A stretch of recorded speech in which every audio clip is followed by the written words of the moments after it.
Good evening, सत श्री अकाल, राम राम, निमन प्रणाम आप सभी का मेरे इस YouTube channel Beniwal coaching classes में स्वागत है। और आज हम स्टार्ट कर रहे हैं हमारे 7th क्लास का चैप्टर नंबर 6। तो ज़्यादा टाइम ना लेते हुए आप अपनी लिसनिंग को इम्प्रूव करें और सिर्फ लिसन करके ही अपनी जो भी आपकी क्वेरी रहती है उनको क्लियर करें, ठीक है। Let's start. Devotional paths to the divine, chapter number 6, class 7th, NCERT history, हमारे अतीत, we can say our past, ठीक है। ओके, यहाँ पर हम स्टार्ट कर रहे हैं। You may have seen people perform rituals of worship और सिंगिंग भजन्स, कीर्तन्स और क्वालीज और even repeating the name of God in silence and noticed that some of them are moved to tears. Such intense devotion और love of God is the legacy of various kinds of bhakti and Sufi movements that have evolve since the 8th century. तो ये कह रहा है कि आपने लोगों को पूजा पाठ करते अपने मतलब भजन कीर्तन क्वाली। बच्चों, क्वाली जो होता है ना वो एक्चुअल में जैसे हमारे भजन हिंदुओं में कीर्तन होता है, वैसे क्वाली जो होता है वो एक्चुअल में मुस्लिमों के यहाँ पर भजन के टाइप सा होता है। मतलब वो भगवान को समर्पित होता है जैसे हमारे भजन और कीर्तन होते हैं, ठीक है। या चुपचाप ईश्वर के नाम का जाप करते हुए देखा होगा। आपने ये भी गौर किया होगा कि उनमें से कुछ तो इतने भाव विभोर हो जाते हैं कि उनकी आंखों से आंसू भर आते हैं। जैसे कि हम देखते हैं कि कुछ जो कथा कहते हैं उनकी आंखों में हमने देखा है कि कई बार मतलब कहानी बताते बताते पानी आ जाता है। और कई बार हम देखते हैं कि जैसे वृंदावन की कुछ वीडियोस आती है तो वहाँ भी हम देख पाते हैं कि कैसे लोगों की आंखों से मतलब इतना ज़्यादा वो भगवान के अंदर लीन हो जाते हैं, इतना ज़्यादा उनको फील होती है वो चीज़, मतलब हम शब्दों में बयान नहीं कर सकते शायद उनके आंसुओं को, उनकी भावनाओं को। तो उसके बाद ये कह रहा है कि जो भगवान होता है उसके प्रति ऐसे भाव जो प्रेम से भरे होते हैं या गहरी भक्ति जो उनमें विभिन्न प्रकार से विद्यमान होती है, ये सब भक्ति और सूफी आंदोलनों की देन है जिनका 8वीं शताब्दी से उद्भव होने लगा, ठीक है। इवोल्व मतलब उद्भव होने लगा। आगे ये कह रहा है the idea of a supreme God, परमेश्वर का विचार। Before large kingdoms emerged different groups of people worshipped their own God's and goddesses. बड़े बड़े राज्यों के उदय होने से पहले अलग अलग समूहों के लोग जो है वो अपने देवी देवताओं की पूजा किया करते थे। As people were both together through the growth of towns, trades and empires, new ideas begin to develop. जैसे जैसे लोगों का मतलब नगरों में विकास हुआ, व्यापार और साम्राज्यों के माध्यम से लोग मतलब एक साथ आए, मिले, एक साथ रहने लगे, ठीक है। तो वैसे वैसे क्या हुआ the idea that all living things pass through countless cycles of birth and rebirth, performing good deeds and bad, came to be widely accepted। तो ये कह रहे हैं कि मतलब विकास और व्यापार तथा साम्राज्यों का जो के माध्यम रहे थे उनके साथ मतलब ये चीज़ें आते गई, नए नए विचार विकसित होने लगे, ठीक है। सिमिलरली सॉरी, उसके बाद ये कह रहा है कि यहाँ पर ये कह रहा है यह बात मतलब पूर्ण रूप से स्वीकार की गई, मतलब ज़्यादा लोगों के द्वारा ये बात स्वीकार की जाने लगी कि सभी जो भी जीवधारी होते हैं वो अच्छे या बुरे कर्म करते हुए अपना जीवन मरण और पुनर्जन्म के अनंत चक्रों से गुजरते रहते हैं। यानी कि हम ये मानते हैं और ऐसा होता भी होगा कि आज जो मैंने किया है, आज जो मैंने अच्छा किया है उसका फल भी मुझे मिलना है और आज जो मैंने बुरा किया है उसका फल भी मुझे अवश्य ही मिलना है, ठीक है। इसलिए कहा जाता है कि बोलो अच्छा, सुनो अच्छा और करो अच्छा, ठीक है।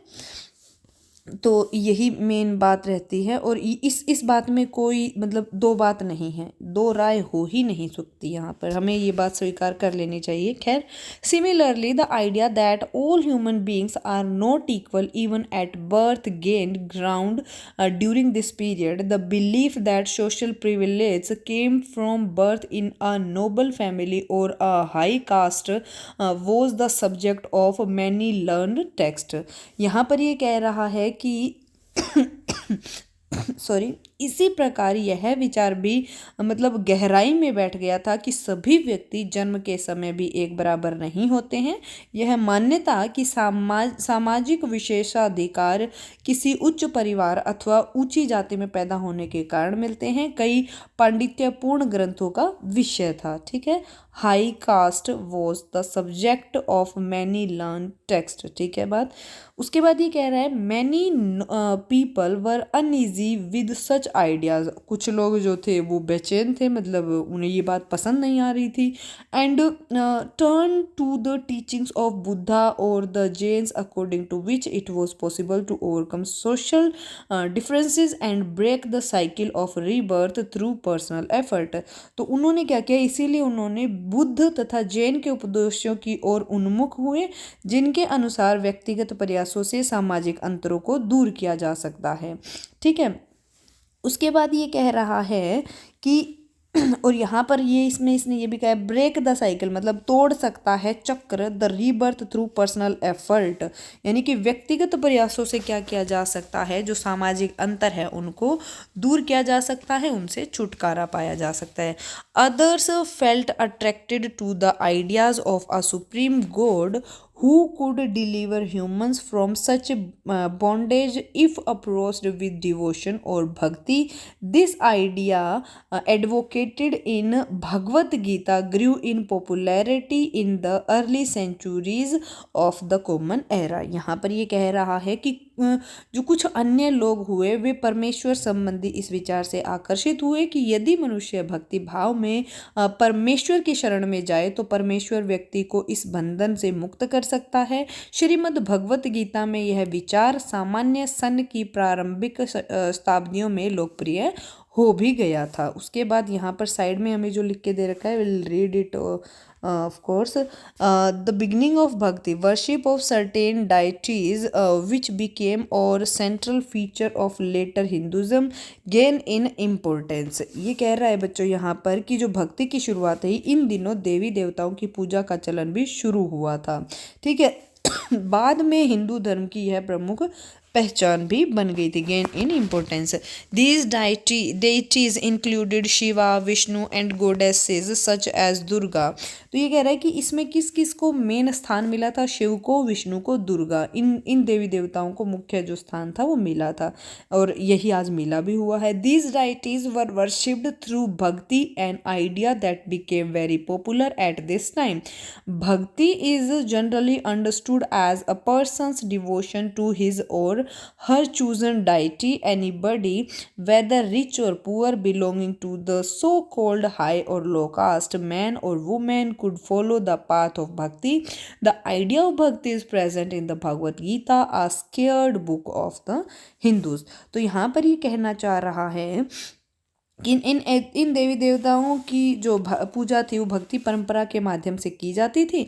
भक्ति उस समय की काफ़ी लोकप्रिय जो है परंपरा बन गई थी। किसी देवी या देवता के प्रति श्रद्धा को ही भक्ति कहा जाता है। भक्ति का पथ सबके लिए खुला था, चाहे वह अमीर हो, चाहे वह गरीब हो, चाहे वह ऊंची जाति का हो, चाहे वह नीची जाति का हो, स्त्री हो या पुरुष हो।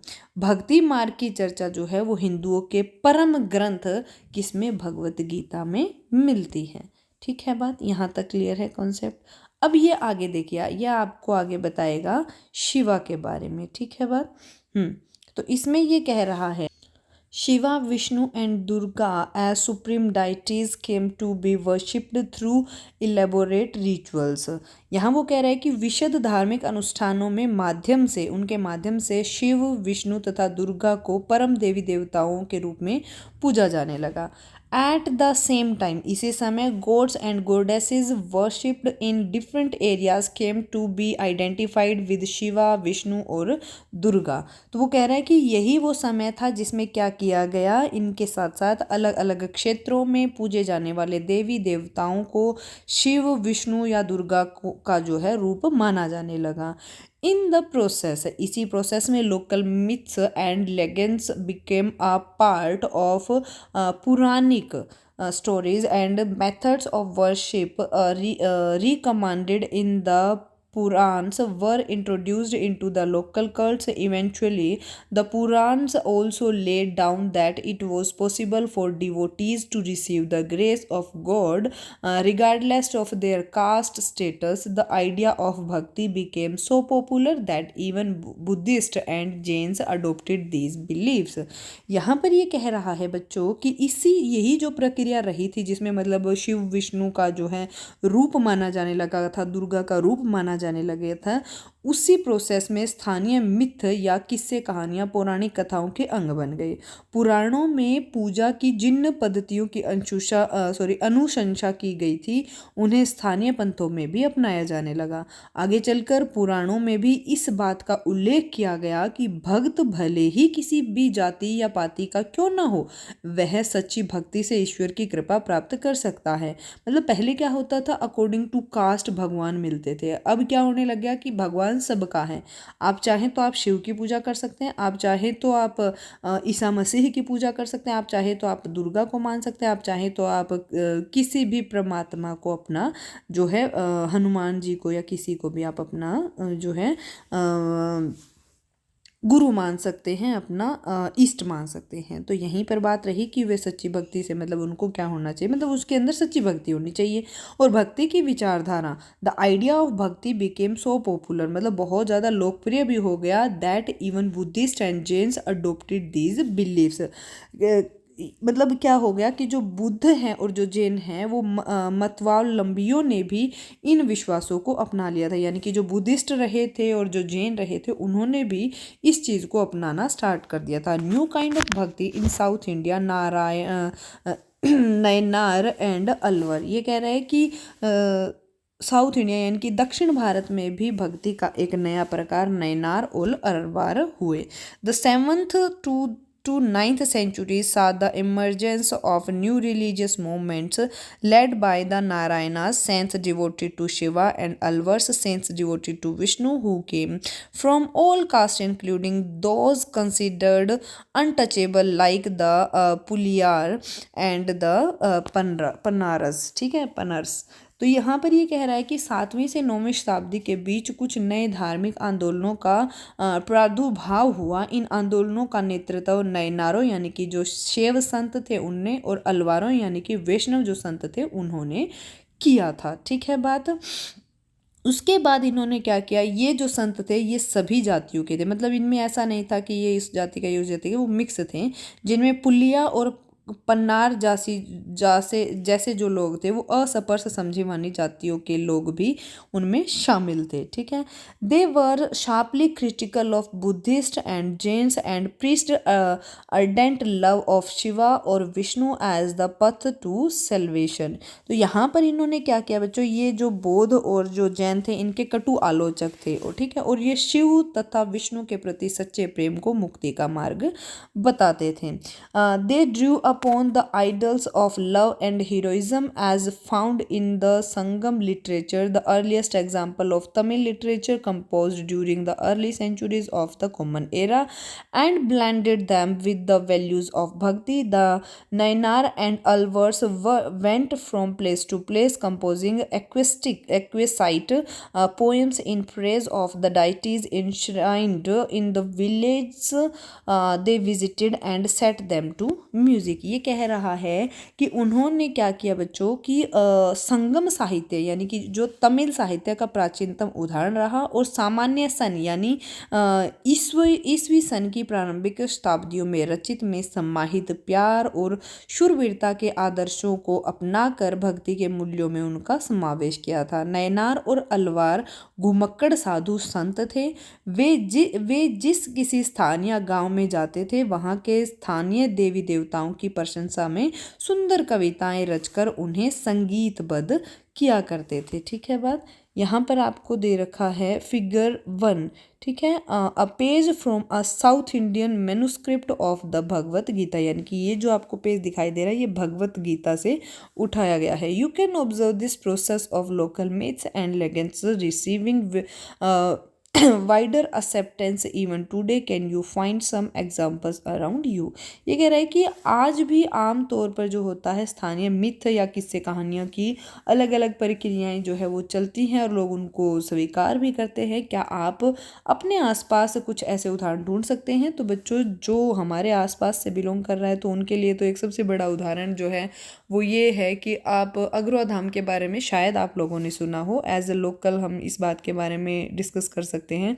कहते हैं कि यहाँ पे ना मतलब लोग रहते थे और राख राख जो ASS शायद, हाँ, उसकी मतलब बारिश हुई थी जिसमें लोग मतलब जलकर राख हो गए थे कोई बनिए की लालच की वजह से, ऐसा कुछ सुनने में आया। और उसके अलावा कहते हैं कि ना ये जो पहाड़ बना हुआ है, इस पहाड़ के नीचे जो है बहुत सारा धन दबा हुआ है और वहाँ पर आज भी शायद अगर कोई चला जाए तो कोई जंगली जानवर वहाँ है जो उन्हें खा जाते हैं और जो वहाँ चला जाता है वो वापस लौट कर नहीं आते। ऐसे we don't know about it, is it reality or is it a myth? We don't know about it, okay? But जैसा कि इन्होंने हमें कहा कि आप अपने आसपास का उदाहरण दीजिए तो मैंने दे दिया, ठीक है। तो यहाँ पर ये आगे बात कर रहा है नयनार और अलवार की। There were 63 Nayanar who belonged to different caste backgrounds such as potters, untouchable workers, peasants, hunters, soldiers, Brahmins and chiefs। जी, तो यहाँ पर ये कह रहा है कि कुल मिलाकर 63 नयनार ऐसे थे जो कुम्हार, अस्पृश्य, कामगार, किसान, शिकारी, सैनिक, ब्राह्मण और मुखिया जैसी अनेक जातियों में पैदा हुए थे। The best known among them वर अपार और समंदर, सुंदरार और माणिक्य सागर जो थे इनमें सबसे मेन रहे थे, ठीक है। There are 2 sets of compilations of their songs like Tevaram and Tiruvachakam. यहाँ पर ये कह रहा है कि इनमें से जो सबसे ज़्यादा प्रसिद्ध रहे थे वो थे अपार, समंदर, सुंदरार और माणिक व सागर। और उनके जो गीत थे, उनके गीतों के 2 संकलन थे जिसमें एक तेवरम था और दूसरा था तिरुवाचकम, ठीक है। देयर वर 12 अलवर्स, यहाँ पर टोटल 12 जो थे अलवर्स थे, who came from equally divergent backgrounds, the best known being Periye Alvar, his daughter Andal, Tondaradippodi Alvar and Namma Alvar, ठीक है। This songs were compiled in Divya Prabandham. Divya Prabandham, यहाँ पर ये कह रहा है कि अलवार संत संख्या में टोटल 12 थे और वे अलग अलग तरह की पृष्ठभूमि से आए थे। उनमें से सर्वाधिक प्रसिद्ध थे जो थे पेरिये अलवार, उनकी पुत्री अंडाल, तोंडर डिपोडी अलवार और नम्मा अलवार। उनके गीत जो थे वो दिव्य प्रबंधम में संकलित है, ठीक है। बात साइड वाला अगर हम वर्ड पढ़ें तो यहाँ पर ये लिख रखा है हैजियोग्राफी यानी कि धार्मिक जीवनी या संत जीवनी लेखन, ठीक है। राइटिंग ऑफ सेंस लीव्स, जो संतों की जीवनियों में मतलब लिखा होता है, ठीक है। फिगर 2 को भी हम देख सकते हैं। यहाँ पर है मणिक सागर की एक जो है ब्रोंज इमेज, यानी कि कौन सी? ब्रोंज यानी कि कांस्य की इमेज बनी हुई है, ठीक है। ओके, आगे हम देखते हैं। यहाँ ये कह रहा है हमें Between the 10th and 12th centuries, the Chola and Pandya kings built elaborate temples around many of the shrines visited by the saint poets, strengthening the links between the Bhakti tradition and temple worship. This was also the time when their poems were compiled besides hagiographies कह सकते हैं हम इसे, और religious biographies of the Alvars and Nainars were also composed. Today we use these texts as sources for writing histories of the भक्ति tradition. यहाँ पर ये कह रहा है कि 10वीं से 12वीं सदियों के बीच में चोल और पांड्यान ने राजाओं ने मतलब जो चोल और पांड्यान जो राजा थे उन्होंने अनेक धार्मिक स्थलों पर विशाल मंदिर बनवा दिए जहाँ की संत कवियों ने यात्रा की। इस प्रकार भक्ति परंपरा और मंदिर पूजा के बीच गहरे संबंध स्थापित हो गए। यही वो समय था जब उनकी कविताओं का संकलन तैयार किया गया था। इनके अलावा अलवारों तथा नैनार जो संत थे उनकी धार्मिक जीवनियाँ भी रची गई थी। देखिए धार्मिक जीवनियाँ, ठीक है। आज हम भक्ति परंपरा के इस इतिहास लेखन में इन जीवनियों का स्रोत रूप जो है हमें ये मिलता है, ठीक है। तो ये यहाँ पर एक जो है मणिकवा सागर में एक जो है कंपोजिशन की गई है।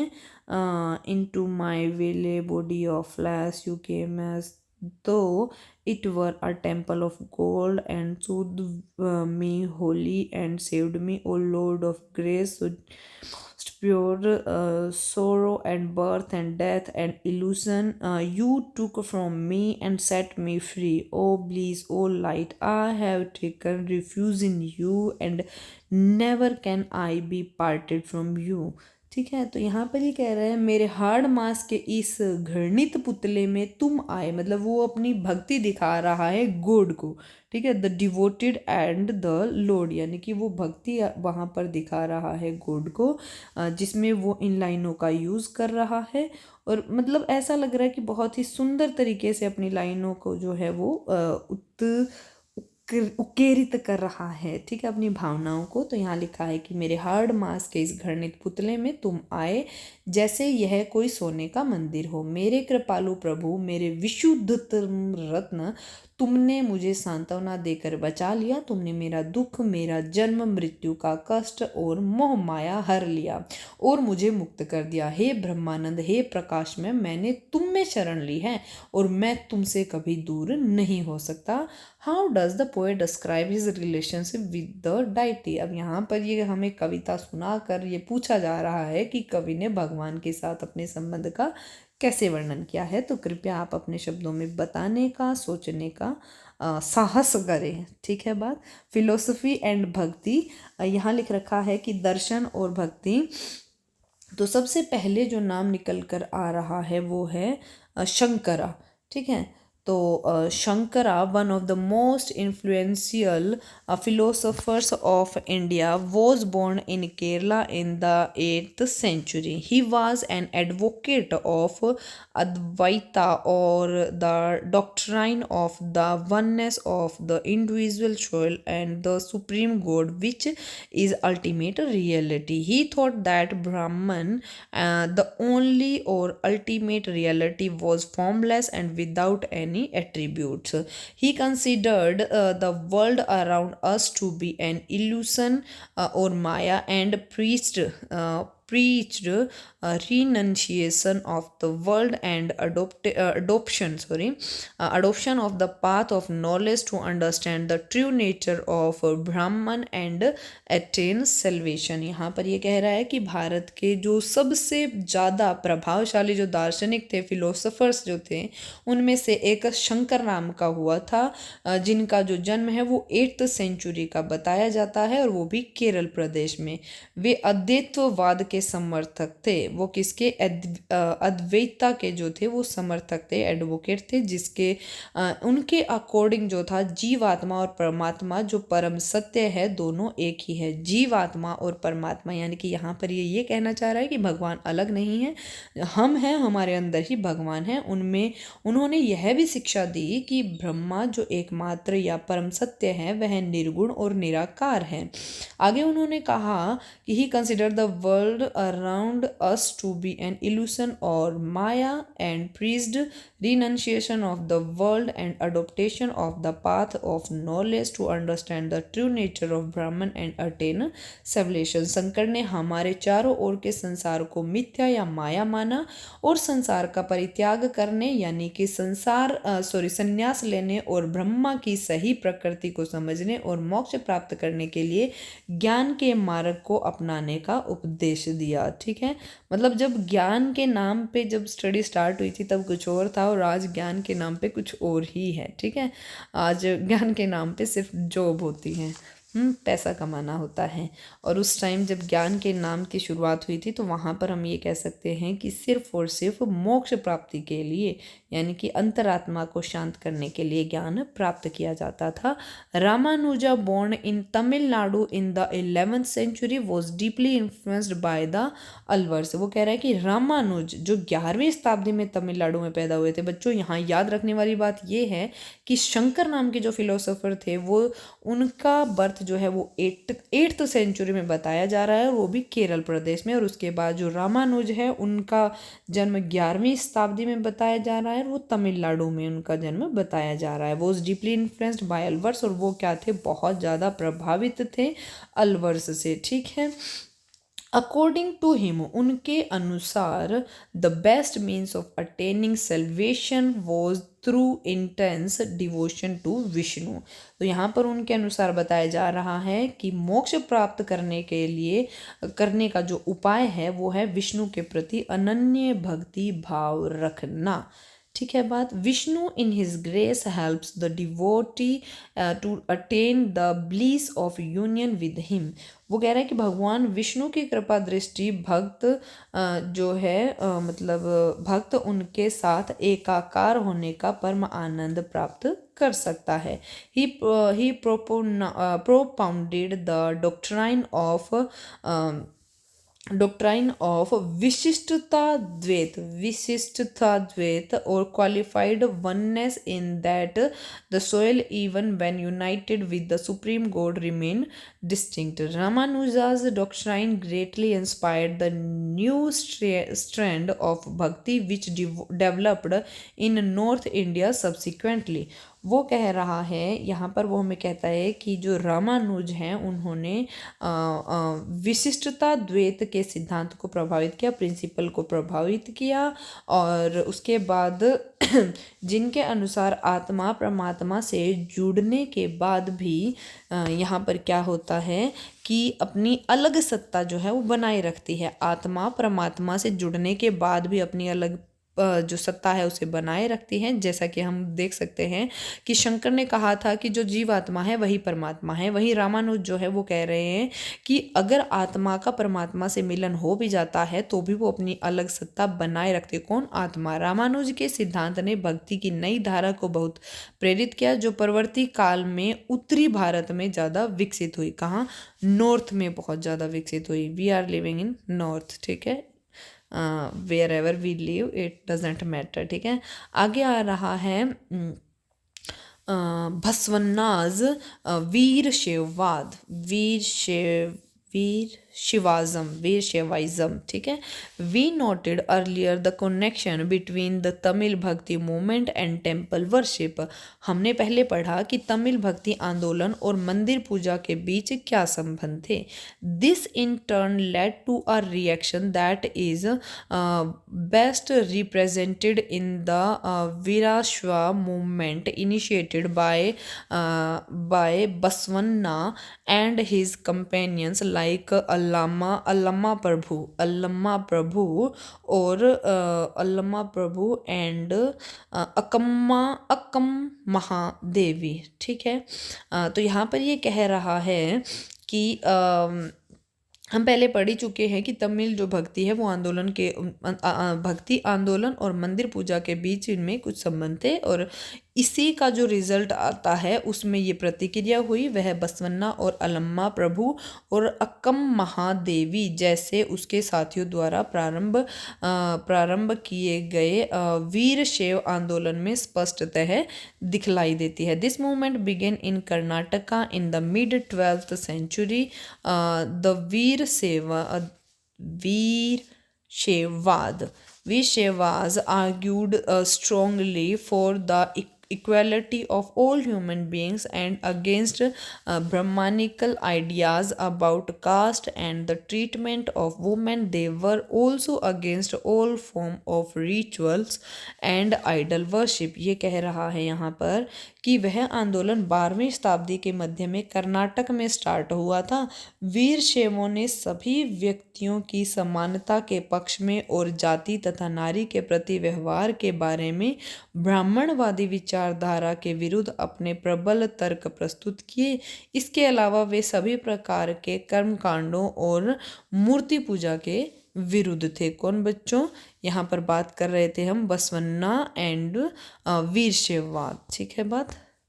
ओके, नेक्स्ट पर चलते हैं हम। यहाँ कह रहा है वीरशैवाज वचन्स। ठीक है, मतलब वीरशैव जो थे उनके वचन क्या थे? दीज आर वचन्स और सेइंग्स एट्रीब्यूट टू बसवन्ना। ये कह रहा है कि नीचे आपको जो बात बताई गई है, जो कथन बताए गए हैं, जो वचन बताए गए हैं, वो बसवन्ना के बताए गए हैं। ठीक है, the rich will make temples for Shiva, what shell I a poor man do. वो कह रहा है कि धनवान लोग शिव के लिए मंदिर बनाते हैं, मैं एक गरीब आदमी मैं क्या करूँगा? माई लेग्स आर पिलर्स, मेरी टांगें जो हैं वो खंबा है। द बॉडी द श्राइन, और जो मेरा शरीर है वो तीर्थ मंदिर है। The head a कुपोला of gold, सिर उसकी छतरी है। ठीक है, और जो सोने की बनी हुई है। ठीक है बात? आगे कह रहे listen O lord of the meeting rivers, things standing shall fall but the moving ever shall stay. जरा सुनो नंदी संगम के प्रभु, खड़ी हुई चीज़ें कभी गिर जाएंगी। खड़ी हुई चीज़ें कभी गिर जाएंगे लेकिन चलने वाले सदा चलते रहेंगे। Wow, what a line. What is the temple that Basavanna is offering to god. वो कह रहा है कि बसवन्ना ईश्वर को कौन सा मंदिर अर्पित कर रहा है।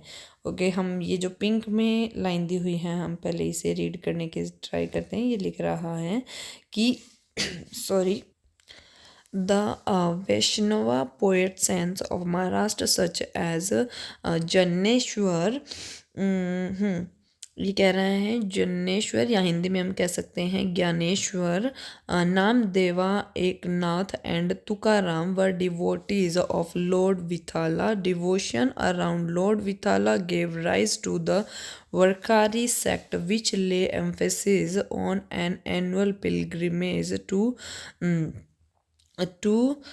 Pandharpur. The cult of Vithala emerged as a powerful mode of devotion and was very popular amongst the people. Maharashtra के ज्ञानेश्वर, नामदेव, एकनाथ और तुकाराम जैसे वैष्णव संत कवि भगवान विट्ठल के उपासक थे।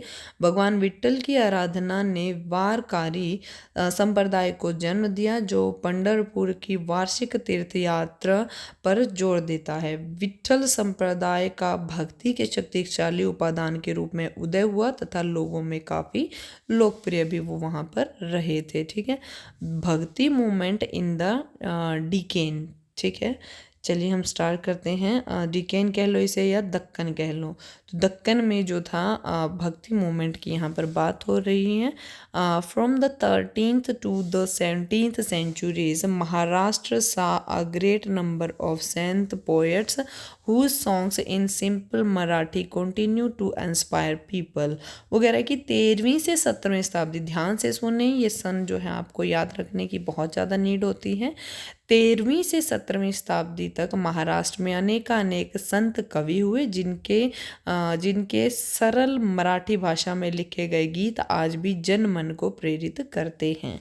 ठीक है बात। The most important among them वर, जो उनमें सबसे ज़्यादा इम्पोर्टेंट रहे थे वो थे धनेश्वर यानी कि ज्ञानेश्वर, ज्ञानेश्वर और धनेश्वर, धन्यानेश्वर दोनों एक ही बात है, Namdev, Eknath and Tukaram, as well as women like Shakubai and the family of Chokmela, right? Okay, उसके बाद ये कह रहा है who belonged to the untouchable Mahar caste. यहाँ पर बच्चों ये कहना चाह रहा है कि उस समय जो संत थे, सबसे महत्वपूर्ण संत थे, वो थे ज्ञानेश्वर या जानेश्वर, नामदेव, एकनाथ, तुकाराम तथा सखुबाई जैसी स्त्रियाँ तथा चोखा मेला का परिवार, जो अस्पष्ट यानी कि अनटचेबिलिटी जो मतलब फैली हुई थी उससे बिलोंग वो करते थे। उस अनटचेबिलिटी वाले मतलब समझी जाने वाली उस जाति को महार जाति कहा जाता था। उनसे जो है बिलोंग करते थे। This regional tradition of bhakti focused on the Vithala a form of Vishnu. ये कह रहा है कि ये जो भक्ति का क्षेत्रीय परंपरा जो था पंढरपुर जो था उसमें विठल यानी कि विष्णु का एक रूप temple in Pandharpur as well as on the notion of a personal god residing है ना residing in the hearts of all people. ये कह रहा है बच्चों कि भक्ति की यह क्षेत्रीय परंपरा पंढरपुर में विट्ठल यानी कि विष्णु का एक रूप द फॉर्म ऑफ विष्णु पर और जन मन के हृदय में विराजमान व्यक्तिगत देव ईश्वर संबंधी विचारों पर केंद्रित थी। आगे यहाँ पर ये हमें कह रहा है कि this saint poets rejected all forms of ritualism outward display of piety and social differences based on birth. इन संत कवियों ने सभी प्रकार के कर्मकांडों पवित्रता के ढोंगों और जन्म पर आधारित सामाजिक अंतरों का विरोध किया था। किन्होंने? इन संत ने, जो ऊपर आपको कुछ नाम बताए थे, ज्ञानेश्वर, नामदेव, एकनाथ, तुकाराम, सकुबाई और चोखामेला। ठीक है। In fact they even rejected the idea of renunciation and preferred to live with their families earning their livelihood like any other person while humbly serving fellow human beings in need. उसके बाद ये कह रहा है यहाँ तक उन्होंने संन्यास के विचार को भी ठुकरा दिया और किसी भी अन्य व्यक्ति की तरह रोजी रोटी कमाते हुए परिवार के साथ रहने और विनम्रता पूर्वक जरूरतमंद साथियों यानी कि व्यक्तियों की सेवा करते हुए जीवन बिताना उन्होंने अधिक पसंद किया। A new humanist idea emerged as they insisted that bhakti lay in sharing others pen. तो यहाँ पर ये कह रहा है कि यहाँ पर एक मतलब क्षेत्रीय परंपरा यहाँ पर ये हमें बताना चाह रहा है कि अ न्यू ह्यूमनिस्ट आइडिया यानी कि एक जो है भक्ति का जो है मतलब एक अलग ही रूप हमारे सामने निकल कर आया। ठीक है। उसमें new humanist idea emerged as मतलब इमर्ज्ड हो गया यानी कि शामिल हो गया। क्या शामिल हो गया बच्चों? कि दे insist that bhakti lay in sharing others in pain as the famous Gujarati sant Narsinh Mehta said they are Vaishnavas who understand the pain of others. यहाँ पर उन्होंने इस बात पर पूर्ण रूप से बल दिया कि असली भक्ति जो है वो दूसरों के दुखों को बांट लेना है और इससे एक जो है नए मानवतावादी विचार का जो है मतलब पैदा हुआ। ठीक है। जैसा कि सुप्रसिद्ध गुजराती संत जो है Narsinh Mehta, they said that they are Vaishnavas who understand the pain of others. वो कह रहे हैं कि वैष्णव जन जो होते हैं, वैष्णव जन तो तेने कहिए पीर पराई जाने रे। ये मतलब वैष्णव जन तो वही होंगे जो दूसरों की पीड़ यानी कि दूसरों के दर्द को समझते हों। ठीक है बात। क्वेश्चनिंग द सोशल ऑर्डर, यहाँ पर ये कह रहा है कि सामाजिक व्यवस्था पर प्रश्न चिन्ह। This is an abhang Marathi devotional hymn on Sant Tukaram. ये कह रहा है कि ये जो है ये संत तुकाराम का एक अभंग मराठी भक्ति गीत है। ठीक है। उसमें जिसमें ये कह रहा है कि he who identifies with the battered and the beaten mark him as a saint for god is with him. यहाँ पर ये कह रहे हैं जो दीन दुखियों पीड़ितों को अपना समझता है वही संत है क्योंकि ईश्वर उसके साथ है। ही होल्ड्स एवरी फोरस्केन लिखा है मतलब जिसका होता है परित्यक्य। ठीक है। Forsaken man close to his heart he treats a slave as his own son. वो कह रहा है कि वह हर एक परित्यक्त व्यक्ति को अपने दिल से लगाए रखता है, वह एक दास के साथ भी अपना पुत्र जैसा व्यवहार करता है। Says Tuka I wouldn't be tired to repeat again such a man is god in person. ये कह रहा है कि तुकाराम का कहना है मैं ये कहते कहते कभी नहीं थकूंगा, ऐसा व्यक्ति स्वयं ईश्वर है। Here is an abhang composed by Chokhamela Chokha Mela son, ये कह रहा है कि यहाँ जो चोखा मेला के पुत्र द्वारा रचित एक अम्भग दिया जा रहा है। You made us low caste, why don't you face that fact, great Lord?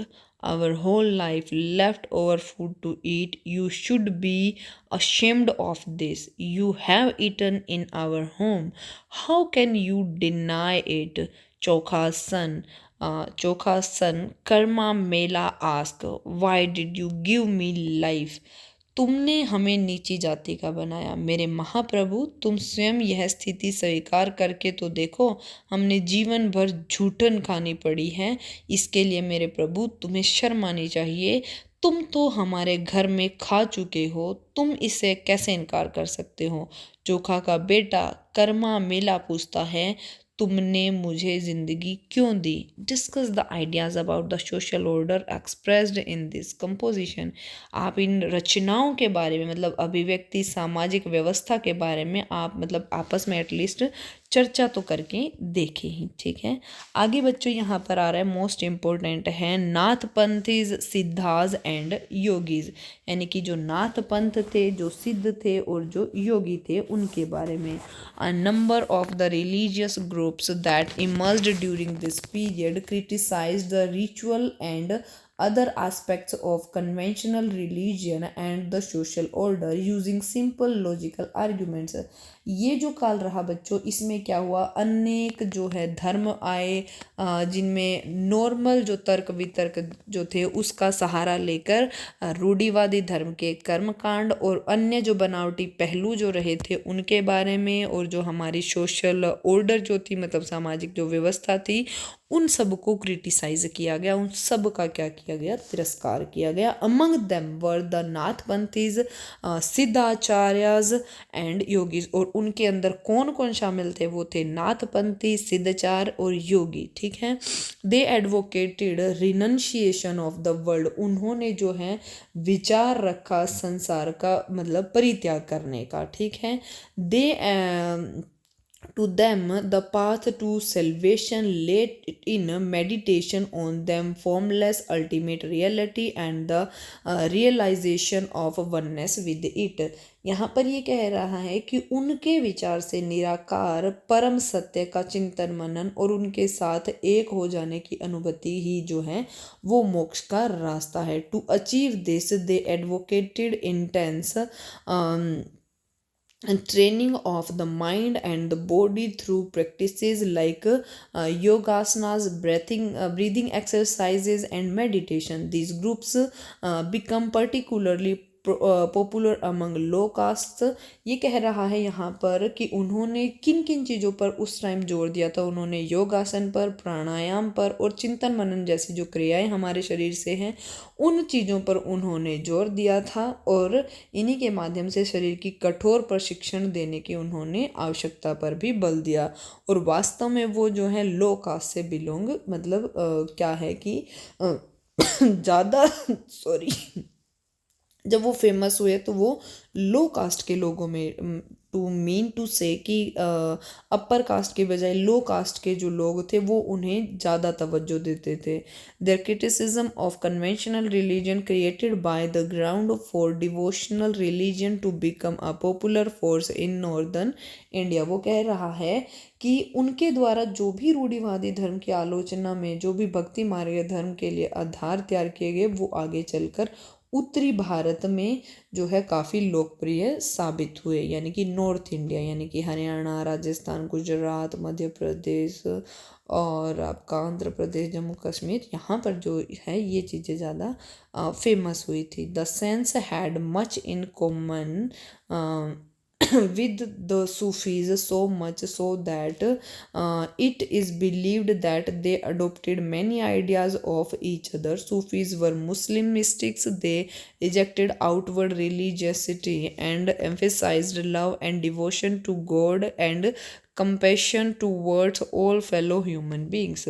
यहाँ पर ये कह रहा है कि संत और सूफियों में बहुत अधिक समानता थी, यहाँ तक कि यह भी माना जाता है कि उन्होंने आपस में कई विचारों का आदान प्रदान किया था और उन्हें अपनाया भी था। सूफी मुसलमान रहस्यवादी थे, वे धर्म के बाहरी आडंबरों को आविष्कार करते हुए ईश्वर के प्रति प्रेम और भक्ति तथा सभी मनुष्यों के प्रति दया भाव रखने पर बल देते थे। ठीक है, आगे ये कह रहा है कि इस्लाम प्रोपोगेटेड स्ट्रिक्ट मोनोथिज्म और